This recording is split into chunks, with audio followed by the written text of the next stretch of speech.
خبر ایران بیا هم په سلګونه افغانان د سپ په پلمه نیولي. نور حال را سره په ویډیو کې وګورئ.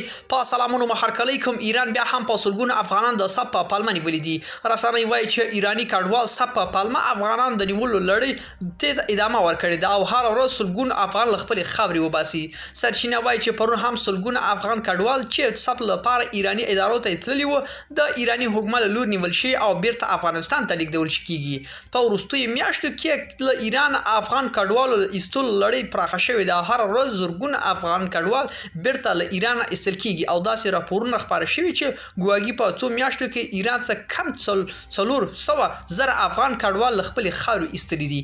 ملګرو دا به زموږ چمتو شوی ویډیو که تاسو دې ویډیو په اړه کوم نظر پیشنهاد لرئ موږ سره په کومنټونو کې شریک کړئ او د لا ښکلو ویډیوګانو لپاره له موږ سره پاتې شئ. تر بیا ښې چارې.